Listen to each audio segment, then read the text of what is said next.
మీ జీఐఈటీ ఇప్పుడు జీజేయుగా మారింది. 2000కు పైగా ప్లేస్మెంట్స్, ఐపీఎం, కేపీఎంజీ వంటి సంస్థలతో ఇంటిగ్రేటెడ్ కోర్సులు. యూపీఎస్సీ కోచింగ్, అడ్మిషన్లు ఓపెన్. నేటి తరం యువత, ముఖ్యంగా చాలామంది విద్యార్థులు పరీక్షల్లో ఫెయిల్ అయితే ఇక జీవితం అయిపోయింది, ఇంతటితో ఇక జీవితం లేదు అంటూ రకరకాలుగా వాళ్ళు అఘాయిత్యాలకి పాల్పడడాన్ని మనం చూస్తుంటాం. కానీ ఒక యువకుడు పుట్టుకతోనే తనకు వచ్చినటువంటి అతి పెద్ద అంగవైకల్య సమస్యను ఛాలెంజింగ్గా తీసుకున్నాడు.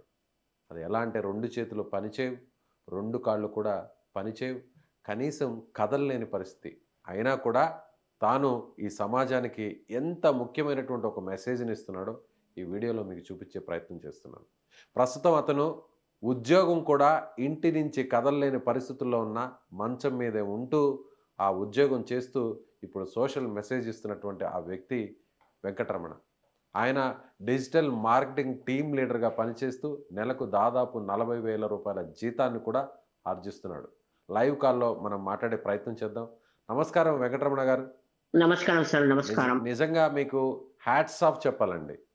ఎందుకంటే మొత్తం అన్ని అవయవాలు సక్రమంగా ఉండి దేవుడు అన్ని అవయవాలు మాకు ఇచ్చినా కూడా జీవితంలో ఏదో ఒక చిన్న సమస్య వస్తే ఇక ఈ లైఫ్ అయిపోయింది అంటూ అక్కడే కూర్చొని కన్నీళ్ళు పెట్టుకునే వాళ్ళు చాలామంది ఉంటారు. కానీ మీరు మాత్రం అక్కడ ఆగిపోకుండా ఛాలెంజింగ్గా తీసుకొని ఇప్పుడు ఇంట్లో నుంచే, మంచం మీద నుంచే మీరు ఉద్యోగం చేస్తున్నారు. ఒకసారి మీ గురించి చెప్తారా? సార్, నా పేరు వెంకటరమణ టెంబేకర్ సార్. నేను పుట్టింది 2000 సంవత్సరంలో పుట్టాను. సో ఇది నాకున్న ఈ డిసీజ్ వచ్చేసి ఆస్టియోజెనెటిక్ ఇంపర్ఫెక్టా. ఓకే. ఇది ఏంటంటే పుట్టుకతోనే ఉంటుంది, బై బర్త్ నుంచే ఈ డిసీజ్ అనేది ఉంటుంది. సో ఈ డిసీజ్ యొక్క ప్రధాన లక్షణం ఏంటంటే ఎముకలు అనేటివి బలహీనంగా ఉంటాయి.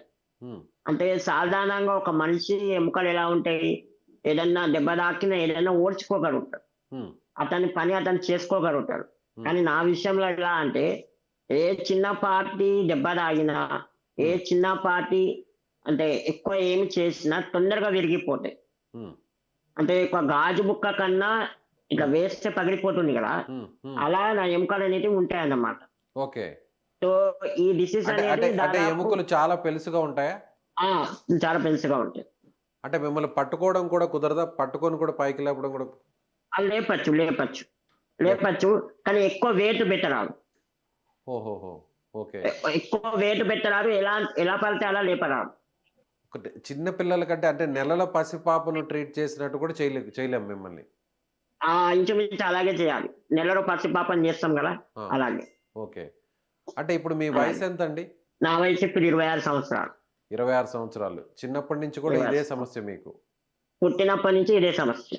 సో ఎలా అసలు మీరు చదువుకోవడం కానీ, 10th పాస్ అయ్యారు, ఆ తర్వాత నెక్స్ట్ కూడా వేరే స్టడీస్ కూడా పూర్తి చేశారు, డిజిటల్ మార్కెటింగ్ కూడా కోర్సుని కూడా కంప్లీట్ చేశారు, ప్రెసెంట్ జాబ్ చేస్తున్నారు, మీ కింద ఒక 8 మంది పని చేస్తున్నారు అంటున్నారు. అసలు ఎలా జరిగింది మీ ప్రయాణం అంతా చిన్నప్పటి నుంచి చెప్పండి. అంటే ఈ పుట్టినప్పటి నుంచి నాకు ఈ డిసీజ్ ఏదైతే వచ్చిందో అలవాటు చేసుకొని కాలక్రమంగా ఇంటి నుంచే చదువుకోవడం స్టార్ట్ చేశాం. సో వృత్తిరీత్యా మా అమ్మ నాన్న ఇద్దరు ఎంప్లాయీస్ అన్నమాట. సో వాళ్ళ సహకార్యము ప్రధానంగా మా నాన్నమ్మ గారి సహకారం. మా నాన్నమ్మ గారు మా అమ్మ నాన్న ఊరికి వెళ్తే ఆమె ఇంట్లో ఉండి చార్ట్స్ ఉంటాయి కదా, ఆ చార్ట్స్ తోని ఆమె ఆల్ఫాబెట్స్ అవి నేర్పించేవాడు. సో అప్పుడు ఏంటంటే చిన్నప్పుడు కొంచెం అంటే మంచి అంటే కరెక్ట్గా ఉన్న స్టేజ్ అప్పుడప్పుడు అమ్మతోని ఊరికి వెళ్తుంది, ఆటోలోనో అట్లా వెళ్తుంటే, ఆటోలోనో బస్సులోనో నన్ను చిన్నగా అప్పుడు ఏంటంటే చిన్నగా ఉంది బాగా, 10 years 12 years వరకు. సో అలా అమ్మతో వెళ్ళినప్పుడు అక్కడ క్లాస్ లో ఉన్న పాఠాలు వినడం, ఇంట్లో మా నాన్నమ్మ గారు చెప్పినవి వినడం, ప్లస్ మా నాన్నమ్మ గారు స్పిరిచువాలిటీ ఎక్కువ చెప్పేవాళ్ళు. ఈ స్పిరిచువల్ రిలేటెడ్ కూడా ఎక్కువ నేను వినేవాడిని. తర్వాత ఈ క్రికెట్ కూడా నాకు చిన్నప్పటి నుంచి ఇంట్రెస్ట్ కాబట్టి దాన్ని చూసుకొని దాంట్లో ఉన్న ఇంగ్లీష్ ని కూడా నేను నేర్చుకోవడం జరిగింది. సో ఇలా నా చైల్డ్హుడ్ అనేది, నా ఎడ్యుకేషన్ అంటే ఒక ట్రెడిషనల్ ఎడ్యుకేషన్ లాగా నేను ఎప్పుడు చేయలేదు. మా అమ్మ నాన్న వాళ్ళు ట్రెడిషనల్ టీచింగ్ చెప్పారు కానీ నేను ఎప్పుడు ట్రెడిషనల్ స్కూల్కి వెళ్ళలేదు. ఏదున్నా కానీ ఇంట్లోనే నేర్చుకోవడం జరిగింది. సో కార్యక్రమాన ఇక చదువుకోవాలి అంటే అనే కాన్సెప్ట్ లో మా నాన్నగారు ఏం చేశారంటే ట్యూటర్ని పెట్టాడు. మామూలుగా ఇప్పుడు ఈ డైట్ కాలేజ్ ఉంటుంది కదా, ఉమ్, కొంతమంది ట్యూషన్స్ చెప్పేవాళ్ళు వాళ్ళ పర్సనల్, అంటే వాళ్ళ కోసం. ఉమ్, సో మేమేం చేస్తామంటే ఒక ట్యూటర్ని పెట్టి ఆల్మోస్ట్ హోమ్ ట్యూషన్ ఉమ్, ఇంటికి వచ్చి వాళ్ళు ఓపెన్ 10th సంబంధించిన సిలబస్, ఇంకా వేరే వేరే లాంగ్వేజెస్, తెలుగు కానీ ఇంగ్లీష్ కానీ, అప్పటికి నాకు ఇంగ్లీష్ వచ్చినా కానీ ఇంకా కొంచెం బెటర్ అంటే అకాడమీ సబ్జెక్ట్ వాళ్ళు నేర్పించారన్నమాట. ఓకే. అలా నేను 2018లో నేను ఈ ఓపెన్ 10th అనేది పాస్ అవుట్ అయ్యాను. ఉమ్, రాసిన ఫస్ట్ అటెంప్ట్లోనే పాస్ అయిపోయాను ఇదంట. ఓకే. దాని తర్వాత ఇంటర్ చేద్దాం అనుకున్నాను కానీ 2019 నాకు ఒకటి న్యూరో ప్రాబ్లం వచ్చింది. ఉమ్, అంటే ఈ న్యూరో ప్రాబ్లం ఎలా వస్తుందంటే ఏదైతే ఎముకల డిసీజ్ ఉందని చెప్పినారు కదా, ఉమ్, దీంతోనే అది రిఫ్లెక్ట్ అవుతుంది అన్నమాట. ఓహో. అది కొంతమందికి ఏంటంటే ఎర్లీ స్టేజెస్ లోనే వస్తుంది. ఉమ్, నేనేంటంటే చిన్నప్పటి నుంచి మా అమ్మ నాన్న కావచ్చు, నేను కావచ్చు, మా చుట్టుపక్కల వాళ్ళు నన్ను జాగ్రత్తగా చూసుకోవడం వల్ల ఇది చిన్న వయసులో రాలేదు. ఉమ్, ఒక సర్టెన్ ఏజ్ 19-20 ఆ టైంలో రియాక్ట్ అయ్యింది. సో 19-20లో ఏంటంటే నేను అప్పుడు ఇక చేద్దాం అనుకున్నాను. అప్పుడు న్యూరో ఇష్యూ వచ్చేసరికి ఇక నేను చేయలేకపోయాను. ఉమ్, దాని తర్వాత కరోనా వచ్చింది, మీకు ఉమ్, తెలుసు. అవును. ఇంటి నుంచి బయటికి వెళ్ళే పరిస్థితి కూడా లేకుండా, ఉమ్, అప్పటికి గవర్నమెంట్ ఓపెన్ అంటే అందరినీ పాస్ అవుట్ చేసేది, కానీ మనం అప్లై చేసే టైంకి మనకు తెలియదు కదా. ఉమ్, అప్పుడే ముందే పాస్ అవుట్ చేస్తుంటే మనం అనుకునేది సరే, ఇక సెంటర్కి వెళ్ళి రాయడము చేయడం అనేది పాసిబుల్ అవ్వదు కరోనా టైంలో, మీకు తెలుసు కదా. అవును. సో అలా 2 సంవత్సరాలు చేయలేదు. 2022 నుంచి నేను అనుకున్నాను అన్నమాట, ఈ స్కిల్ బేస్డ్ జాబ్స్ అయినా చేద్దాము, ఎడ్యుకేషన్ కాకుండా. ఎందుకంటే నాకు చిన్నప్పటి నుంచి ఇంట్రెస్ట్ అన్నమాట, ఇట్లా స్కిల్ బేస్డ్ ఏదైనా చేద్దాము, ఏదైనా నేర్చుకుందాము అనే దాంట్లో నేను ఉన్నాను. ఉమ్, ఏంటంటే మా పేరెంట్స్ కూడా నీకు నచ్చింది నువ్వు చెయ్యు, నీకు నచ్చింది నువ్వు నేర్చుకోవాలి, వాళ్ళు నాకు ఫ్రీడమ్ ఇచ్చారు. సో అలా నేను ఈ ఈ జర్నీ అంతా స్టార్ట్ చేయడం జరిగింది. ఓకే. ఇప్పుడు మీరు ప్రజెంట్ చేసేటువంటి జాబ్ ఏం జాబ్ చేస్తున్నారు? ఇది ప్రజెంట్ నేను ఇప్పుడు మీకు చెప్పినాను కదా, ఈ ఏదైతే జాబ్ అంటే కోర్స్ నేర్చుకునే ప్రాసెస్ లో వివిధ కోర్సెస్ కూడా నేను నేర్చుకున్నాను. ఉమ్, అంటే నేర్చుకోవడానికి ట్రై చేశాను, నేర్చుకుందామని. కానీ నాకున్న హెల్త్ ఇష్యూస్ దృష్ట్యా నేను అది నేర్చుకోలేకపోతున్నాను. నాకు కుదరలేదు. 2024లో ఈ డిజిటల్ మార్కెటింగ్ కోర్స్ అంటే ఎలా మొబైల్ ద్వారా ఆన్లైన్లో నేర్చుకున్నారా? మొబైల్ ద్వారా కంప్లీట్ మొబైల్ ద్వారా, ఉమ్, మొత్తం మొబైల్ ద్వారానే నేను ఈ కోర్స్ నేర్చుకున్నాను. 2025లో నేను కంపెనీలో ఇంటర్న్షిప్ చేశాను, ఇక్కడైతే ఈ కోర్స్ నేర్చుకున్నాను. అదే అదే సంవత్సరం మేలో నేను ఈ పనిచేసిన కంపెనీలో జాయిన్ అయ్యాను. ఇప్పుడు ప్రజెంట్ నేను ఒక డిజిటల్ మార్కెటింగ్ టీమ్ లీడ్ గా చేస్తాను. డిజిటల్ మార్కెటింగ్ టీమ్ లీడర్గా చేస్తున్నారు. అవును సార్. ఎలాంటి మీ జాబ్ యాక్టివిటీస్ అన్నీ ఎలా ఉంటాయి? మీరు సందేహ పడచ్చు, కానీ ఒక ఫ్యాక్ట్ ఏంటంటే సార్, మేజర్ గా నేను మాది డిజిటల్ మార్కెటింగ్ టీమ్ లో నేను పోషించేది మేజర్ గా క్లయింట్స్ అండ్ టీమ్ మేనేజ్మెంట్ కి మధ్యలో ఉంటారు. అంటే మీరు కోఆర్డినేషన్ చేస్తారా క్లయింట్స్కి టీమ్ మేనేజ్మెంట్కి మధ్యలో? క్లయింట్ కి ప్లస్ మా ఎంప్లాయీస్ కి మధ్యలో కోఆర్డినేషన్ చేస్తాము. ఉమ్, కంప్లీట్ టాస్క్ వాళ్ళ వాళ్ళు ఇప్పుడు ఫర్ ఎగ్జాంపుల్ ఒక క్లయింట్ వచ్చారనుకోండి, ఉమ్, వాళ్ళ రిక్వైర్మెంట్ ని బట్టి మేము మా టీమ్స్ కి అలాట్ చేస్తాం కదా. Complete day to day progress, task ఎలా జరుగుతుంది, ఎక్కడి వరకు వచ్చింది. ఫర్ ఎగ్జాంపుల్ ఒక వెబ్సైట్ డిజైనింగ్ వచ్చింది, అది ఏ టీం మెంబర్ కి ఇచ్చి చేయాలి, ఎలా వర్క్ నడుస్తుంది, ఇఫ్ ఇన్ కేస్ ఏదైనా టెక్నికల్ ఇష్యూస్ వస్తే దాన్ని ఎలా సాల్వ్ చేయాలి, కంప్లీట్ చూసుకుంటాను మేనేజ్మెంట్. ఓకే. మొత్తం అంతా కూడా మొబైల్ ద్వారానే చేస్తారు. ఎన్ని గంటలు ఉంటుంది ఈ జాబ్ వర్కింగ్ అవర్స్ ఇది? నాది 10 to 7. ఎంతండి? 10 to 7? 10 to 7. 9 అవర్స్ పొద్దున 10 నాన్ స్టాప్గా సాయంత్రం. ఉంటుందా? మధ్యలో ఏదైనా బ్రేక్స్ ఉంటుంది? అంటే మీకు అంటే మామూలు మనుషుల కంటే కూడా కాస్త మీరు వీక్గా ఉంటారు, సెన్సిటివ్గా ఉంటారు కదా, మరి వర్కింగ్ అది మధ్యలో నాన్ స్టాప్గా ఉంటుంది ఎట్లా అది? అంటే ఇక్కడ నేను ఒక విషయం చెప్పాలి సార్. ఇక నేను చెప్పాల్సింది ఎవరైతే నన్ను ఈ కంపెనీలో పెట్టిన మా ఫౌండర్ అన్నమాట. ఉమ్, ఆయన పేరు సుబ్రహ్మణ్యం గారు. ఓ, సో ఆయన ఏంటంటే నా గురించి మొత్తం తెలుసు అన్నమాట. ఉమ్, మేము రీసెంట్లీ ఆయన కలవడం కూడా జరిగింది. ఉమ్, సో నాకు ఏంటంటే ఫుల్ ఫ్రీడమ్ ఇచ్చారు. అంటే అందర్ ఎంప్లాయీస్ కి 10 to 7 అనేది ఉంటుంది, కానీ నాకు అలా ఉండదన్నమాట. ఆహాహా. అంటే మీ మీ అవైలబిలిటీని బట్టి, క్లయింట్ టైమింగ్స్ని బట్టి మీ టీము Yes. వాళ్ళ జాబ్ అక్కడున్న సిచ్యువేషన్ బట్టి మీరు కోఆర్డినేట్ చేస్తుంటారు అంతేనా? ఎగ్జాక్ట్లీ. ఓకే. అంటే నార్మల్ ఎంప్లాయీస్ కి మీ పర్ఫార్మెన్స్ లెవెల్స్ ఎలా ప్రూవ్ చేసుకోగలిగారు? ఎంత కాలం అయింది జాబ్ జాయిన్ అయ్యి మీరు? నేను దాదాపు 1.5 ఇయర్ నుంచి చేస్తున్నాను. ఓహ్! గ్రేట్. హ్మ్. అయితే ఇక్కడ ఏం జరిగిందంటే, ఎక్కడైతే నేను కోర్స్ నేర్చుకున్నానో పాత కంపెనీలో, హ్మ్. ఆ కోర్స్ నేర్పించిన ఆయననే ఇప్పుడు నాకు జాబ్ ఇచ్చిన ఆయన. ఓహ్! అంటే ఆ కంపెనీలో ఆయన ఒక ట్రైనర్, హుహు. పాత కంపెనీలో. సో ఆయన నాకు ట్రైనింగ్ నేర్పించేటప్పుడే నా గురించి తెలుసుకున్నాడు అన్నమాట. అంటే నేను రెగ్యులర్ గా క్లాసెస్ కి రావడము, రెగ్యులర్ గా సార్ చెప్పిన టాస్క్లు ఉంటాయి కదా, కోర్స్ టాస్క్లు, హ్మ్. అవి చేయడము, ఇలా ఆయన దృష్టిలో తెలిసానన్నమాట. సో 2025 మేలో ఆయన కంపెనీ స్టార్ట్ చేసినప్పుడు నాకు ఫోన్ చేశారు. వెంకట్రమణ, ఇట్లా నేను మనమే ఒక కంపెనీ స్టార్ట్ చేస్తున్నాం, నేను ఆ కంపెనీలో మనమే స్టార్ట్ చేస్తున్నాం, నీకు ఇంట్రెస్ట్ ఉండాలి. హ్మ్. అప్పటికే నేను ఇంటర్న్షిప్ చేసి ఖాళీగా ఉన్నాను కాబట్టి నాకు ఆయన అవకాశం ఇచ్చి అట్లా. అంటే మెయిన్ మీ మెదడుకు అలాగే మీ వాయిస్‌కి పని ఎక్కువుంటుంది. అంతేనా? అంతే సార్, అంతే. హ్మ్. అంతే. సో అందరికంటే కూడా దేవుడు భగవంతుడు మిమ్మల్ని ఇబ్బంది పెట్టినా కూడా మీ బ్రెయిన్‌కి ఒక పవర్‌ఫుల్ బ్రెయిన్ ఇచ్చారు. అంతేనా? అయితే అంతే సార్. అంటే ఇక్కడ ఒక చిన్న సబ్మిషన్ ఉన్నది సార్. హ్మ్. ఈ డిజిటల్ మార్కెటింగ్ లో ఒక దేవుడు ఇచ్చిన వరం ఏంటంటే సార్, ఎక్కువ టెక్నికల్ గానీ, ఎక్కువ ఇట్లా ఈ నాలెడ్జ్ ఇదంతా అవసరం లేదు. నార్మల్ మొబైల్ తోని కూడా కొన్ని వర్క్స్ మనం చేసుకోవచ్చు. హ్మ్. ఇప్పుడు కంటెంట్ రైటింగ్ కానీ, హ్మ్. సోషల్ మీడియా మేనేజ్మెంట్ కానీ, హ్మ్. ఇలా కొన్ని మెటా యాప్స్ కానీ కొన్ని ఉంటాయి కదా, ఇవి మనం మొబైల్లో కూడా చేసుకోవచ్చు. హ్మ్. అది ఒక డొమైన్ అనేది నాకు ఒక వరం రా, ఒక రకంగా చెప్పాలి. యెస్. అంటే ఇప్పుడు ఆ డిజిటల్ మార్కెటింగ్ అన్నారు గదా! మీ క్లయింట్స్ ఏ బిజినెస్ రన్ చేస్తుంటారు? మీకు హైర్ అయిన నాకు క్లయింట్స్? ఇన్సూరెన్స్ కంపెనీ నుంచి ఉన్నాను. ఒక టాప్ మోస్ట్ ఇన్సూరెన్స్ కంపెనీకి చేస్తున్నాము. హ్మ్. తర్వాత ఒక హైదరాబాద్ లో ఉన్న ఒక టాప్ మోస్ట్ బైక్ కంపెనీస్ కి మేము చేస్తున్నాము. హ్మ్.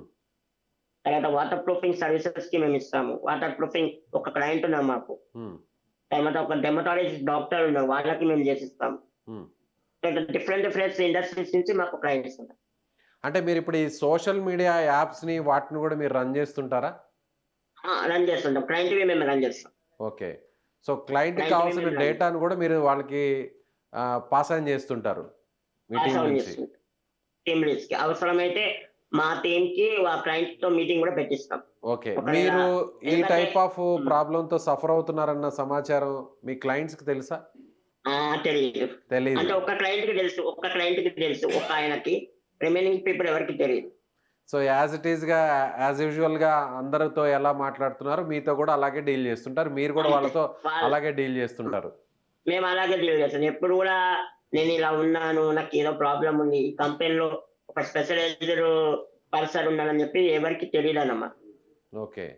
ఈవెన్ మా ఎంప్లాయీస్ కానీ, మా స్టాఫ్ అంటే నాతో పనిచేస్తున్న కొలీగ్స్ ఎవరు కూడా నన్ను ఒక స్పెషల్ పర్సన్ లాగా ట్రీట్ చేయరు. నన్ను ఒక కామన్ మ్యాన్ లాగానే ట్రీట్ చేస్తారు. వాళ్ళు అలా ట్రీట్ చేయడం వల్ల నాకు కూడా ఒక హ్యాపీనెస్ ఉంటది. హ్మ్. ఇప్పుడు ఒక స్పెషల్ పర్సన్ నాకేదో ఒక అలా కాకుండా వాళ్ళలాగానే ట్రీట్ చేసి, వాళ్ళు ఏదైతే ఎక్స్‌పీరియన్స్ చేస్తుంటారో వాళ్ళ లైఫ్‌లో, అలా నాతో పాటు షేర్ చేసుకుంటూ జాలీగా ఉంది. ఎలా అనిపిస్తుందండి? సో చాలామంది మిమ్మల్ని ప్రైజ్ చేస్తుంటారు. చాలామంది మిమ్మల్ని ఒక స్పోర్టివ్‌గా తీసుకుంటుంటారు. ఒక రోల్ మోడల్‌గా తీసుకుంటుంటారు. సో మీ గురించి తెలిసాక, విన్నాక వాళ్ళు మాట్లాడుతున్నప్పుడు ఎలా అనిపిస్తుంది మీకు? అంటే ఏమనిపించదు. ఎందుకు అంటే అది ఇగ చిన్నప్పటి నుంచి నా గురించి చాలా మంది వినడం నాకు అలవాటయిపోయింది. అంటే మా అమ్మతో బస్‌లో వెళ్తున్నప్పుడు గానీ, మా అమ్మతో అడగడం, నన్ను అడగలేక, ఈ బాబుకి వయసెంత? ఈ బాబుకి డిసీజ్ ఏంటి? ఈ బాబు కూర్చుంటారా? నడుస్తారా? అంటే నా గురించి ఎంక్వైరీ అనేది నాకు చిన్నప్పటి నుంచి ఉంది. సో నాకు ఇది అలవాటయిపోయింది. ఇది డైజెస్ట్ అయిపోయిందన్నమాట. హ్మ్. సో మంచిదే. ఓకే. కానీ నాకేమనిపిస్తదంటే ఇన్‌స్పైర్ అవుతున్నారు. ఓకే. కానీ ఇన్‌స్పైర్ అయ్యి వాళ్ళు ఏదైనా ఒకటి సాధిస్తే బావుంటది. యాహ్! మీ సో హ్మ్. నన్ను ఇన్‌స్పైర్ అయితున్నారు ఓకే. బట్ నన్ను ఇన్‌స్పైర్ అయ్యి వాళ్ళు ఏదైనా ఒక స్టెప్ ముందుకేసి వాళ్ళ లైఫ్‌లో వాళ్ళు ఏదనుకుంటే అది చేస్తే, నన్ను పొగడడం కన్నా వాళ్ళు ఏదైనా సాధిస్తే అది ఇంకెక్కువ హ్యాపీనెస్. సో ఎప్పుడు బాధపడలేదా మీరు? యాస్ ఎ హ్యూమన్ బీయింగ్ ఖచ్చితంగా ఉంటాయి హ్మ్. బాధలనేటివి. హ్మ్. But okay. అవి నేను ఎక్కువ రోజులు క్యారీ ఫార్వర్డ్ చేయను. నేను ఏదన్నా గాని ఒక 10-15 నిమిషాలు నేను బాధపడను. అంతకు మించి ఎక్స్‌ట్రీమ్‌కెళ్ళను. ఓకే. ఎందుకంటే లాభం లేదు. లాభం లేని దాని గురించి మనం బాధపడి టైం వేస్ట్ కదా! రీసెంట్‌లీ లాస్ట్ ఇయర్ మా నాన్నమ్మ గారు చనిపోయారు. మా నాన్నమ్మ గారు. నానమ్మ గారు. ఓకే. మీకే ఆమె యాహ్! మెయిన్ మీ మొత్తం మీ చిన్నప్పటి నుంచి అంతా కూడా మిమ్మల్ని ఈ స్థాయిలో సపోర్ట్ చేస్తూ కంప్లీట్. వచ్చిన వ్యక్తి ఆమె. కంప్లీట్. కంప్లీట్. హ్మ్. ఆమె చనిపోయినప్పుడే నేను బయటపడడానికి జస్ట్ 15-20 మినిట్స్. ఆమె చనిపోయినదే. డాక్టర్స్ హైదరాబాద్‌లో చనిపోయారు. డాక్టరు నాకు మా పేరెంట్స్‌కి చెప్పారు. ఫైనల్ అంటే వి హావ్ నో ఛాన్సెస్ అని. ఎప్పుడైతే మా మదర్ గారు నాకు కాల్ చేసి వి హావ్ నో ఆప్షన్స్ అని చెప్పంగానే నేను జస్ట్ 15 మినిట్స్ కొంచెం బాధపడ్డా అంతే. ఓకే. నెక్స్ట్ స్టెప్ దీన్ని ఎలా కంటిన్యూ చేయాలి? దీన్ని ఎలా ఓవర్‌కమ్ చేయాలి? అండ్ ఫర్దర్ స్టెప్స్ అంటే ఆమెకి సంబంధించిన ప్రోగ్రామ్స్ ఉంటాయి గదా! అవి ఎలా మేము కంప్లీట్ చేయాలి? దీన్ని ఎలా మేము ముందుకు తీసుకెళ్లాలనే కాన్సెప్ట్‌లోనే నేనున్నా. కానీ అరే! ఆమె వెళ్ళిపోయింది గదా! నా లైఫ్ ఏంటి అని చెప్పి నేనేం బాధపడలేదు. అంటే ఓకే. నాకు చిన్నప్పటి నుంచి అంతే. ఎక్కువ ఏది నేను మనసుకు తీసుకొని బాధపడను. మీ సాలరీ ఎంతుంటుంది వెంకటరమణ గారు? ప్రెజెంట్ 35,000 ఉంటుంది. 35,000. ఓహ్! యెస్. హైక్స్ ఏమన్నా వచ్చాయా? లేదంటే సేమ్ సాలరీయే కంటిన్యూ అవుతుంది? రీసెంట్‌గానే హైకొచ్చింది. Last 6 months back. ఓకే. అంటే మేము ఎవ్రీ ఇయర్ 1 ఇయర్ పెట్టుకుంటాము. హ్మ్. 1 ఇయర్ మాకుంటుంది. రీసెంట్‌గానే వచ్చింది. ఓకే. మీ యాక్టివిటీస్ ఎలా ఉంటాయి? డైలీ యాక్టివిటీస్ మీరు ఫుడ్ తీసుకోవడం కానీ, మీకు సంబంధించిన కాలకృత్యాలు ఇవన్నీ కూడా డైలీ యాక్టివిటీస్ దినచర్య ఎలా ఉంటుంది? అంటే కంప్లీట్ మా ఇంట్లో మా అమ్మగారు గాని, మా నాన్నగారు గాని వాళ్ళ హెల్ప్‌తోనే జరుగుతుంది. వితౌట్ వాళ్ళ హెల్ప్ అనేది నథింగ్ పాసిబుల్. హ్మ్. లేదనుకుంటే మా బ్రదర్ ఉంటారు. మా బ్రదర్ వచ్చేసి వారిప్పుడు డాక్టర్. వారు కర్నూలులో డాక్టర్ చేస్తున్నారు. హ్మ్. వాళ్ళ వాళ్ళ అవైలబిలిటీని ఎందుకంటే వాళ్ళు ఎంప్లాయీస్ కాబట్టి హ్మ్. నన్ను అన్ని సిద్ధం చేసి నాకంటూ ఒక థింగ్స్‌ని పెట్టేసి ఎళ్లారు కాబట్టి వాళ్ళ డే టు డే షెడ్యూల్ ఎలా ఉంటుందో మార్నింగ్ 9-5 నాది అలాగే ఉంటుంది. హ్మ్. మీ ఇమేజెస్ చూస్తుంటే మీ లైఫ్‌లో చాలా ప్రతి మెమరబుల్ ఇన్సిడెంట్‌ని కూడా మీరు క్యాప్చర్ చేసుకున్నారు. మీరు బయట అవును ట్రిప్స్ సార్. వెళ్తున్నారు. ఫ్యామిలీతో కలిసి అవును సార్. స్పిరిచ్యువల్ అవును సార్. టూర్స్‌కెళ్తున్నారు. సో, ఇదంతా అవును సార్. మీ ఫ్యామిలీ సపోర్ట్ వల్లే ఇదంతా జరిగిందంటారా? ఎక్కడెక్కడికి వెళ్లారు? బయటకి కూడా మీరు తిరుగుతున్నట్టున్నారు? అవును సార్. మేము ఆల్‌మోస్ట్ సౌత్ ఇండియా మొత్తం అయిపోయింది మా ట్రిప్పు. ఓహ్! కన్యాకుమారి, మదురై, శ్రీరంగం, తిరుపతి. హ్మ్. ఎవ్రీ ఇయర్ మేము తిరుపతి వెళ్తాం హ్మ్. కంపల్సరీ. హ్మ్. సో, ఖచ్చితంగా సౌత్ ఇండియా మొత్తం అయిపోయింది. హ్మ్. కాశీ గూడా అయిపోయింది. హ్మ్. నాకు 10 ఇయర్స్ ఉన్నప్పుడే 12 ఇయర్స్ ఉన్నప్పుడే కాశీ అయిపోయింది. హ్మ్. అండ్ వెరీ రీసెంట్‌గా ఉజ్జయిని ఎళ్ళాం. ఉజ్జయిని ప్లస్ ఓంకారేశ్వర్ గూడా ఎళ్ళొచ్చు. ఎవ్రీ 1 ఇయర్‌కోసారి మేము ట్రిప్స్‌కెళ్తామన్నమాట. హ్మ్. ఎందుకంటే నాకు ఇష్టం. ఎవ్రీ ఇయర్ ఎటన్నా ఒక వెకేషన్‌కెళ్ళాలి. ఎటన్నా బయటికెళ్ళాలి. సో, దానికి తగ్గట్టు మా పేరెంట్స్‌కేంటంటే సమ్మర్ హాలిడేస్ ఉంటాయి. హ్మ్. ఎందుకంటే వాళ్ళిద్దరు టీచర్స్ కాబట్టి వాళ్ళకి జులై ఏప్రిల్ 23 నుంచి సమ్మర్ వెకేషన్ ఉంటుంది. ఓహ్! సో, ఆ ఫ్రేమ్‌లో మేము వెకేషన్స్‌కెళ్తాం. ఓకే. ఎంతమంది ఇక ఈ మీరు ప్రాసెస్ అన్నదమ్ములు, అక్క చెల్లెళ్ళు ఉన్నారా? మీరొక్కరేనా ఇద్దరు సంతానం? అన్నదమ్ములు. ఇద్దరు అన్నదమ్ములు. నాకు తమ్ముడున్నాడు. తమ్ముడు. మీరు ఎల్డర్. తమ్ముడు. నేను ఎల్డర్. ఓకే. తమ్ముడు సపోర్ట్ గూడా బావుంటుంది. పేరెంట్స్ సపోర్ట్ అమ్మా, నాన్నతో పాటు. అమ్మ, నాన్న, తమ్ముడు వాళ్ళ సపోర్ట్ చాలా ఉంటుంది. మా నాన్నమ్మ గారి సపోర్ట్. ఇప్పుడు కంప్లీట్‌గా మీకొక అటెండెన్స్ అనేది ఉండాల్సిందేనా? ఇప్పుడు లేదంటే మిమ్మల్ని ఒక చోట ఉంచేస్తే మీ వర్క్ మీరు చేసుకుంటూ ఉంటారా? నార్మల్‌గా వర్క్ అంటూ నేను చేసుకుంటా ఆఫీస్ వర్క్స్. హ్మ్. కానీ ఏదైనా పర్సనల్ నీడ్స్ ఉంటే ఒక పర్సన్ కావాలి.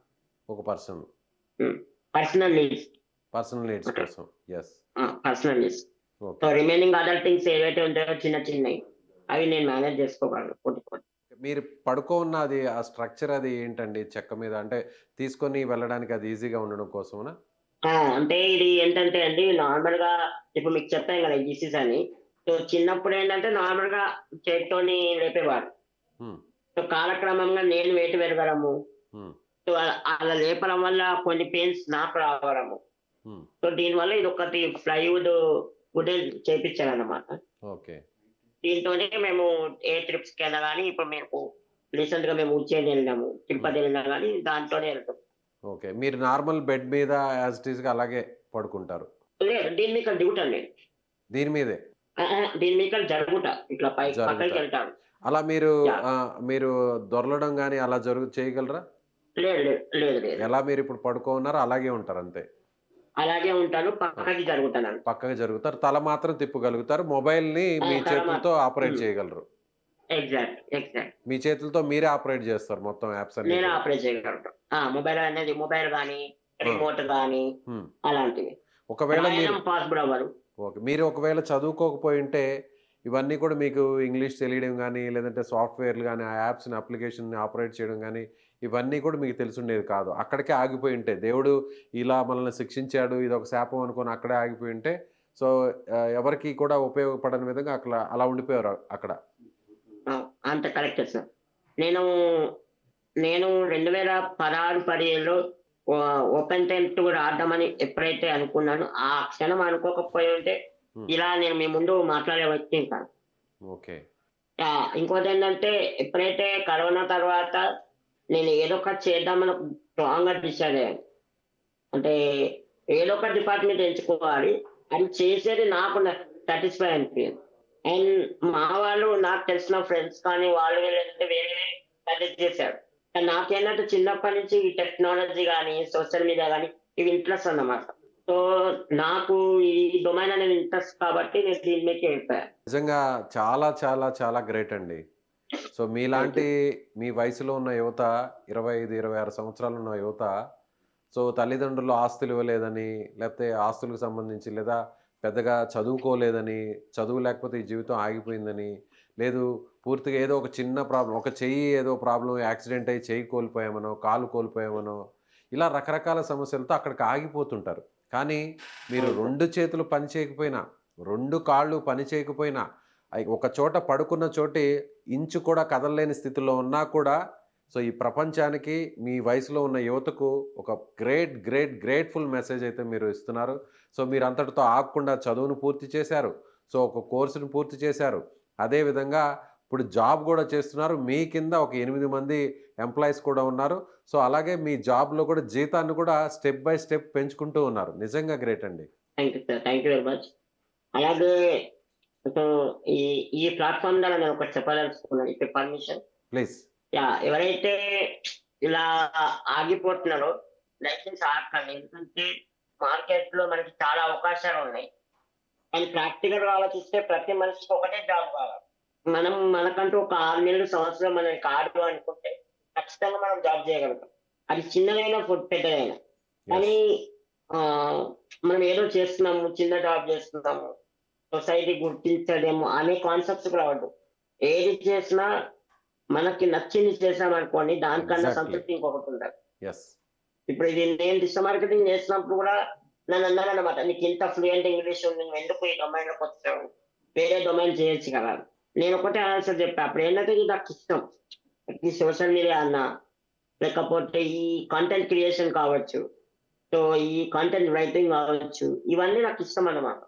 ప్లస్ దేవుడికి నాకిచ్చిన వరం ఏంటంటే నాకు లెక్క డొమైన్ ఇది.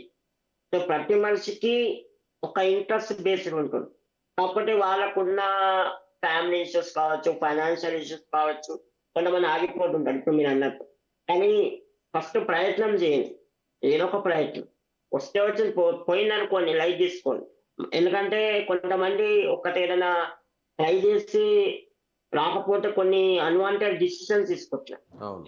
అంటే వాళ్ళ లైఫ్‌ని కూడా స్పాయిల్ చేసుకుంటున్నారు. అవును. సో, అది కూడా అలా చేయకుండా ఇంకొక ఏదైనా బెటర్ ఆపర్చునిటీ చూడాలి. కానీ తొందరపడి ఎలాంటి తప్పుడు నిర్ణయాలు తీసుకోవద్దనేది నాదొక చిన్న రిక్వెస్ట్. సో, అలాగే వెంకటరమణ గారు మీరు ఆహారం అంటే అందరూ నార్మల్‌గా తీసుకునేటువంటి హెల్తీ పర్సన్స్ తీసుకునేటువంటి ఫుడ్డు అదే తీసుకుంటారా? లేకపోతే స్పెషల్ డైట్ అదే ఏమన్నా ఉంటదా? లేదు, లేదు. స్పెషల్ డైట్ ఏముండదు. ఒక కామన్ మ్యాన్ ఎలాంటి ఫుడ్ అయితే తింటారో హ్మ్. అలాంటి ఫుడ్డే తింటారు. ఓకే. మీరందరూ రెగ్యులర్‌గా టీవీ వాచ్ చేస్తుంటారు, మూవీస్ చూస్తుంటారు. సినిమా థియేటర్స్‌కి కూడా అంతే. తీసుకెళ్తుంటారా మీ పేరెంట్స్ మిమ్మల్ని? సినిమా థియేటర్ ఒక 10 ఇయర్స్ బ్యాక్ ఎళ్ళేవాడిని. హ్మ్. నా లాస్ట్ మూవీ 'అత్తారింటికి దారేది'. ఓహ్! గ్రేట్. సో, దాని తర్వాత ఎళ్ళలేదు. అంటే క్రౌడ్ ఉంటుంది గదా! అవునవును. హెవీ క్రౌడ్ ఉంటుంది. ప్లస్ ఇదంతా కాన్సెప్ట్. ప్లస్ నాతో పాటు ఇంకొక ఇద్దరు, ముగ్గురు రావాలి రావాలి. ఖచ్చితంగా. అవును. ఇప్పుడు ఫర్నిచర్ సెటప్ గూడా సెట్ కాదు మనకి. మీ ఫేవరెట్ హీరో అండి? పవన్ కళ్యాణ్. పవన్ కళ్యాణ్. కలవాలన్న ఆలోచన ఎప్పుడన్నా వచ్చిందా? ఏ వచ్చిందా అంటే నార్మల్‌గా యాస్ ఎ ఫ్యాన్ అనుకుంటాను. కానీ అంతేనండి. యాస్ ఎ ఫ్యాన్‌గా అనుకుంటాను అంతే. పవన్ కళ్యాణ్ గారు చాలా కోట్ల మందికి ఆయన ఒక ఆరాధ్య దైవం. మీలాంటి ఫ్యాన్స్ అవును. గుండెల్లో ఆయన ఎప్పుడూ ఉంటారు. అయితే మీలాంటి వ్యక్తులు ఆ కోట్ల మందిలో కొద్ది మంది మాత్రమే మీలాంటి వ్యక్తులు సో, ఈ సమాజంలో చాలా మందికి ఆదర్శంగా ఉండేది మీలాంటి కొద్ది మంది మాత్రమే. సో, ఈ సందర్భంగా సుమన్ టీవీ ద్వారా పవన్ కళ్యాణ్ గారిని కలవాలనేటువంటి ఆలోచన, ఆ ప్రయత్నం ఏమన్నా చేయదలుచుకున్నారా? పవన్ కళ్యాణ్ గారు ఒకవేళ వాళ్ళ టీము ఆయనకి ఈ వీడియోని పంపిస్తే సో, మీలాగా యువత ఒక ఇన్‌స్పైరబుల్ పర్సన్‌గా అంటే మీలాగా ఉండేటువంటి వ్యక్తుల్ని ఆదర్శంగా తీసుకొని యూత్ ముందుకు రావాలనేటువంటి ఒక మెసేజ్ ఇవ్వడం కోసమైనా పవన్ కళ్యాణ్ గారు మిమ్మల్ని కలవచ్చేమో! ఈ సందర్భంగా ఏమన్నా ఒక రిక్వెస్ట్ చేస్తారా? నేను కలవాలని అనుకోలేదు. ఎందుకంటే యాస్ ఎ ఫ్యాన్ నేను అంటే ఆయనని ఎప్పుడు చిన్నప్పటి నుంచి గూడా ఆయన మూవీస్ చూస్తూ పెరిగాను గదా! ఎప్పుడు కలవాలని ఎప్పుడు ప్రయత్నం అయితే నేనెప్పుడు చేయలేదు లైఫ్‌లో. హ్మ్. చాలా సార్లు సందర్భాలు వచ్చుంటాయి. మా బాబాయ్ వాళ్ళు వీళ్ళు అనుకుంటూ ఉంటారు. హ్మ్. ఎళ్దాము, కలుద్దామని జెప్పి. కానీ ఎప్పుడు ఆ ప్రయత్నం అయితే చేయలేదు ఇంతవరకు. హ్మ్. యాక్సిడెంటల్‌గా జరిగితే దానికి నేనేం చేయలేదు. కలవాలన్న ఆలోచన ఉందా? ఆలోచన అయితే ఉంది. హ్మ్. బట్ నేనెప్పుడు ప్రయత్నం చేయలేదు. అనుకోలేదు గూడా. హ్మ్. కలిస్తే కలుద్దాం లేకుంటే లైట్ అన్న ప్రాసెస్‌లో నేనున్నాను. మీ పని అంతే. మీరు చేసుకొని వెళ్ళడమే. అంతే. అంతే. ఓకే. రైట్ అండి. నిజంగా గ్రేట్ అండి. గ్రేట్. రియల్లీ చాలా చాలా great Venkataramana garu. Thank you sir. Thank you Vijay garu. Okay. Very good conversation with you. Thank you very much. చూసారుగా వెంకటరమణను ఎంత కాన్ఫిడెంట్‌గా ఉన్నాడంటే తను మాట్లాడుతున్నటువంటి ప్రతి మాట ఎంత చక్కగా, ఎంత కాన్ఫిడెంట్‌గా చెప్తున్నాడంటే ప్రతి ఒక్కరికి ఇలాంటి వ్యక్తులు కోట్ల మందికి ఆదర్శంగా నిలుస్తారు. ఎందుకంటే ఒక చెయ్యిలో ఒక వేలు లేకపోతే వెలవెల్లాడిపోతాం. అలాంటిది 2 చేతులు లేవు, 2 కాళ్ళు లేవు, పని చేయవు. పడుకున్న చోట నుంచి ఇంచు కూడా కదలలేని పరిస్థితి. కానీ అక్కడితో ఆగిపోలేదు. చదువుకున్నాడు. చదువును పూర్తి చేశాడు. ఒక్క చదువుంటేనే కాదు, చదువుతో పాటు ఉద్యోగం కూడా కావాలనుకున్నాడు. ఒక కోర్స్ జాయిన్ అయ్యాడు. సో, ప్రెజెంట్ ఇప్పుడు రూ. 35,000 జీతానికి ఉద్యోగం చేస్తూ తన కింద 7, 8 మంది ఉద్యోగస్తులను కూడా నియమించుకున్నాడు. సో, సాలరీని కూడా పెంచుకుంటూ పోతున్నాడు. ఇలాంటి వెంకటరమణ లాంటి వ్యక్తులు చాలామందికి ఆదర్శంగా నిలవాలని కోరుకుంటూ సో, ఈ వీడియో చూస్తున్న వాళ్ళకి ఏమనిపిస్తుందో ఖచ్చితంగా మీ ఒపీనియన్‌ని కామెంట్ బాక్స్‌లో తెలియచేయండి.